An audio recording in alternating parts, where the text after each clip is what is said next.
We're talking about people when these ones come in. Well, oftentimes the court cards lead us to be talking about people. And these two could be a married couple, or they could be family members, because they're a husband and wife, essentially, the king and queen of cups. They're often your sign or your energy, because of course it's the water energy coming through. So this may be you emulating yourself, and it could be that for some of you, you feel quite in a good position, as if you are able to procure or put out those energies that both the king and the queen are giving when they are in their mode of most beneficial operandi, per se. So if we read, for instance, on there, you can see that it says loving, the queen is loving, comforting, emotional and intuitive, and the king is honourable, devoted, mature and warm-hearted. Some of the other things they say about it is listen to your heart, intuitive insights you can trust, taking care of others, perhaps too much, a romantic partner you can trust, excellent advice that comes from the heart, getting involved in a cultural or creative endeavour. So I feel some of you might be heart awakened in this month of June, or you might open your heart to something, and it might be a giving or caring or nurturing perspective. For some of you, it might be for people in your lives, like family members or charities, or something that you feel really impassioned about. So something that sets you alight, or you're driven to be involved with. Now, of course, this is a general reading, so you will have to feel into where that's most connecting with you. For others of you, you may possibly meet one of these type of people coming in, and it might well be another water sign, or it could be a water rising, or it could be a moon or rising sign that they might have as well with their water sign. So some of you might find new love coming in. You might find your heart opened to the experiences of and the energy wave of love coming into your life, because these two really do bring out the harmony of love to you. With the High Priestess, she is trusting your intuition, careful reflection before taking action, and insights that come through meditation. And I was going to say manifestation, so perhaps that is also a possibility. She is gaining esoteric knowledge. She's also gaining power and insight, wisdom and understanding about her own journey, her abilities and how successful she can be. So some of you might be waking to these aspects, and especially when we see this king and queen here, they are walking through life at their very best level of awareness and attainment and ability. They understand that they can procure things for themselves or manifest things. So they are in this golden glow, if you like, of capability and of knowing about themselves and what they can do and offer and who they can be.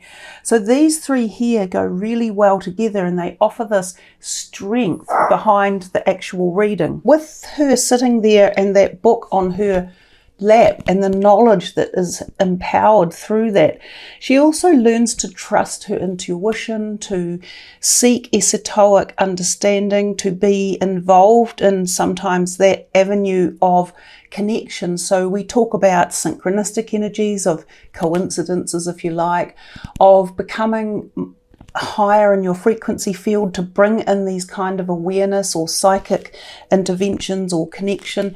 So some of you may be growing in that way, you may be operating in that way, you may be finding that you are experiencing more from your third eye or crown chakra, of course, which these colours really reverberate as well. That's that deep kind of purpley through to the mauve colour, or even the violet colour field from the third eye through to the crown chakra.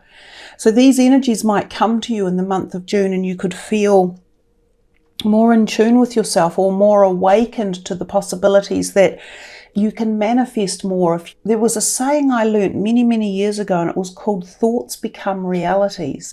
And this is kind of what the High Priestess is teaching you, that how you think becomes your reality, and how you connect with your thoughts or your higher self or your celestial helpers or the the universe as it connects to your field, your energy field, that's how you become who you are, where you want to head, and your dreams and aspirations in life.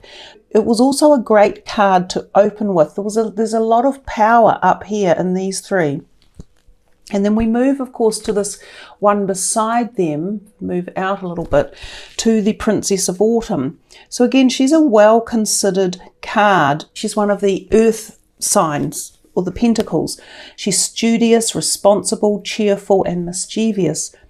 Happy news about your career, promotions, or scholarships. Well thought out plans that go perfectly, needing a little push to get going. Again, she's grounded, she's thinking, she's intellectual, she's using her knowledge, like the High Priestess over here. She's gaining insight and awareness. Even though she's at the younger end of life than these three, she is also using her intelligence to formulate ways forward. So some of you might be finding this. You are moving through areas of life where you are gaining control or regaining control, or experience or education or learning or higher awareness or understanding. I love the top row up here. I'm feeling it's quite transcendental for you, but also quite literal as being here in the here and now, and it could be deployed to things like career opportunities, or to exams, or to sitting degrees at a university, or undertaking something that gives you more knowledge, strength, and power. There's a lot of power in all of this up here, and especially if it's originating from the heart, because the heart is where the true love comes from. And when we do something from love energy, it has the most power of anything, and it takes us the most further afield. So this could be related to new potential energy around careers. It could be relationships. It could be support and nurture coming in, or support and nurture that you are giving others. And it may even include someone like this younger person. It could be a child, a sibling, a relative, a workplace person that you are working with, or you are mentoring. Some of you might move into the role of mentorship and be like a caregiver or a guardian for someone. It could be an extended family member or someone within a charity, and the charity thing keeps coming up as well. So I'm unsure exactly where that fits for some of you. But if we move down to this one, and we see these three swords all in a row, and interestingly enough, when I pulled a couple of cards before the reading started, you did get a swords card, and for some reason I knew I had to pay attention to it, and it was the 9 of swords. So you got one higher up, then you got the ace, and then you've got the 3 as well. So the ace, of course, is a great card. It's an ace. Like all aces, they give this sense of freedom or new beginning or opportunities. The Ace of Swords often comes to us after something has been a bit tenuous, or we have worked hard to achieve it. So it can be that we've been putting a lot of time or effort into something, whether it was like obtaining a degree, or getting a promotion within a job, or finding a new job, or having started a new business, or designing something that's finally coming to fruition.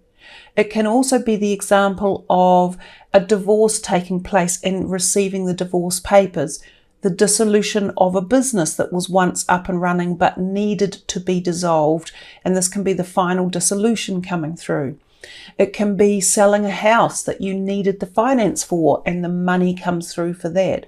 So do you see what I mean when I say it's really positive, but often because something has finally come to a close. It's a closing chapter that opens a new door. So a lot of the other aces are brand new awakenings without a closing chapter involved. But this one is definitely a closing chapter, moving into something new. It says here, don't be deterred by challenges along the way. It's important to communicate clearly and accurately, and amazing new ideas that should be implemented. So utilize that ace. It's in the middle of these two, and then we'll move to the energies of those. So the 10 of Swords, it says the resolution of difficulties, a weight lifted off your shoulders, and the end of an addiction or codependency. So that is actually saying very much what I was just saying here in the Ace of Swords. It's the ending of something that might have been arduous or difficult, and it's come to this climax that allows a new door to be opened. And the tens are always about that. They're about moving into the next chapter. So it's saying goodbye to something old and welcoming in the new. It can come as a bit of a shock, the Ten of Swords, and it can come as feeling let down, sometimes unexpectedly, by a very close person in your life, such as a friend or possibly an intimate partner, possibly a family member or a close co-worker. And this Three of Winter Swords over here kind of connects with the 10. It often says, reach out to others for comfort and love. You will grow stronger from this situation and sadness that will heal with time. Now, this card traditionally has a heart on it with 3 swords through it. So it is often emotionally impactful, and we can feel it at the heart level. But you've got all this amazing heart growth or nurture or protection on this top line.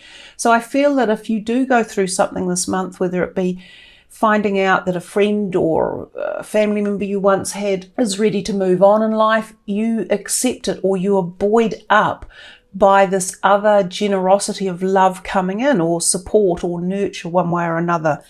It could well be that you are the one who supports others at this time who might be going through some sort of transition or loss as well.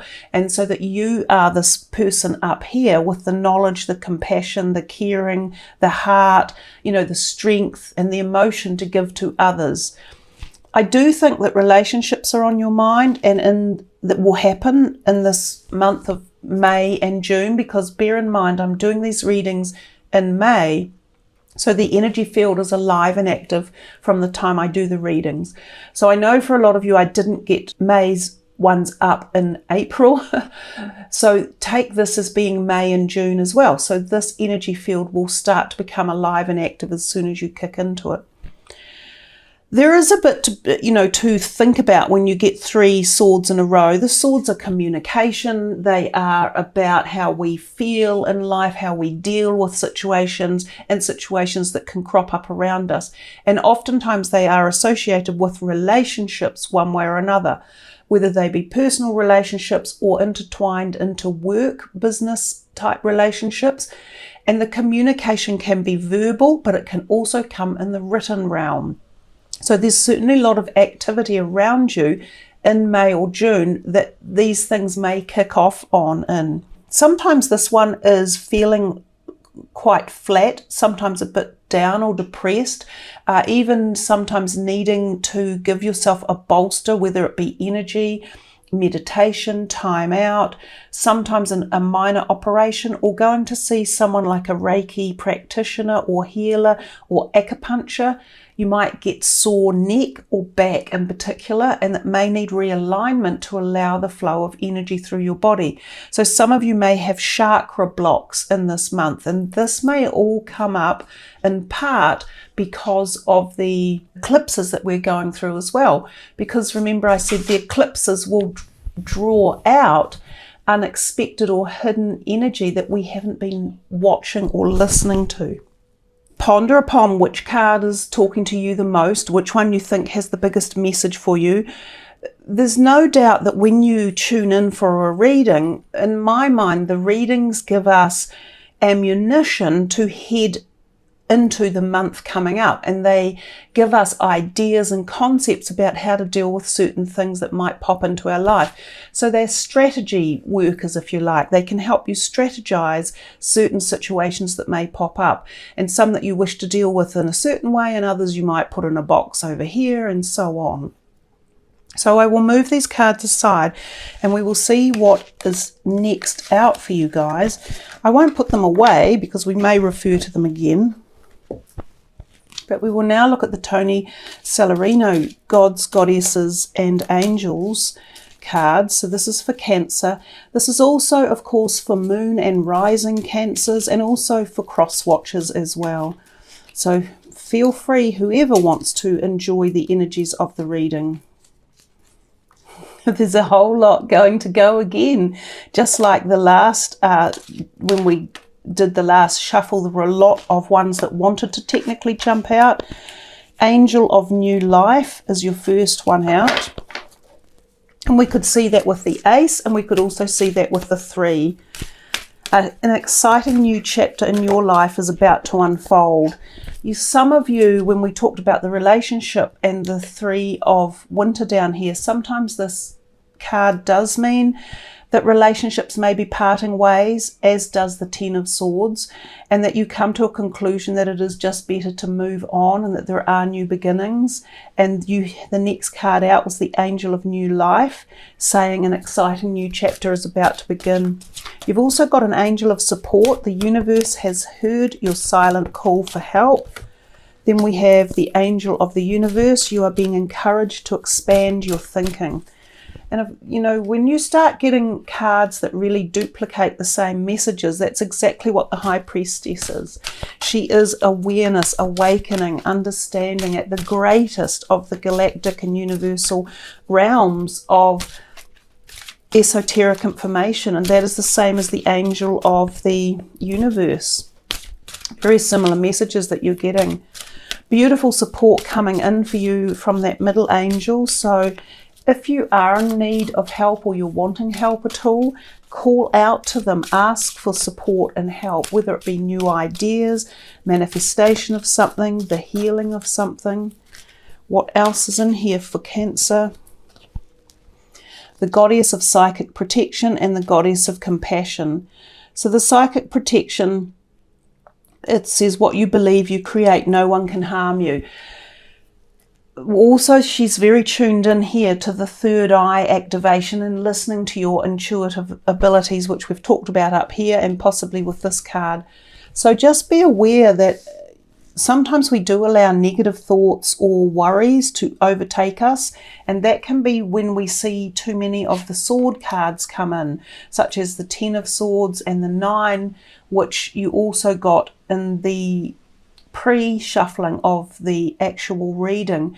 So if some of you are letting fears or worries or anxieties take over, and you think that something can't happen, or you think you're being blocked by something else, don't allow those thoughts to come in. You offer yourself protection, but also know there is protection around you. And the more positively you think and the more of that manifestation of positivity you bring in, then the more you will manifest of that. Remember I said at the beginning, thoughts become realities. We are what we think. So utilize that little saying and mantra as well. We've got the Goddess of Compassion. Self-criticism is diminishing your sense of self-worth. This is actually, I might read to you from the book about this. You can feel depleted and a lack of self-worth if you have been through something like this, where you might have found that friends or companions or family members for some reason go a bit sour on you, or they turn your back on you, or you feel as though it has happened. It may be a perspective that you're feeling, but may not be as big as what it appears. It could be that you misinterpret their signals, or it could be that they're having a bad time themselves and they're closing off or shutting down because they're trying to deal with their own perspectives, and that makes us feel vulnerable. And we often go, what have I done wrong? Why aren't they befriending me anymore, or why haven't I seen them, or why don't they invite me to their events? It can just be that they're going through a hard time as well. So there's always two sides to every story. But sometimes we can find ourselves in this place of self-criticism. And as I say, especially if we've been through something where people have perhaps not valued us enough for their own reasons, and it leaves us pondering, are we good enough? The answer to that is yes. And, when relationships come to an end for whatever reason, it's just the closing of one door and another one always opens. And it doesn't mean that you are not worthy. So let's read the Goddess of Compassion, because I think she could be quite important for some of you. The Goddess of Compassion has shown up in your reading to ask you to be more compassionate towards yourself. At the core of every living thing, only love exists. Your personality and the role you play in this life is only transitory. and ultimately an illusion. All that you perceive to be good or bad are necessary aspects of who you are. Positive and negative qualities exist in everyone and in everything. A more accurate description of positive and negative is yin and yang. For in reality there is neither positive nor negative, only opposite qualities which together make us whole. Self-criticism is diminishing your sense of self-worth and keeping you in the illusion that you need to improve in order to be worthy of success, happiness, or fulfillment. Have compassion, love and accept all of who you are, as you are, and stop striving for something that is impossible to attain. Through love, your life magically transforms. And I think that impossibility to attain message is the impossibility to please other people. Your life isn't here to please others, but it is most definitely here to please yourself. And that, first and foremost, is the most important aspect. And from there, all things grow and flourish and bloom. So I'm also picking up a lot, other than this one card over here, which was the first one, which is the Angel of New Life. So much in here has still got this mauvey, purpley colour palette going on. So I am getting the feeling of you guys really connecting in or tuning into the third eye and utilising your power to connect to the cosmic and the psychic realms, because Cancer, after Scorpio, you two are the most powerful in terms of that.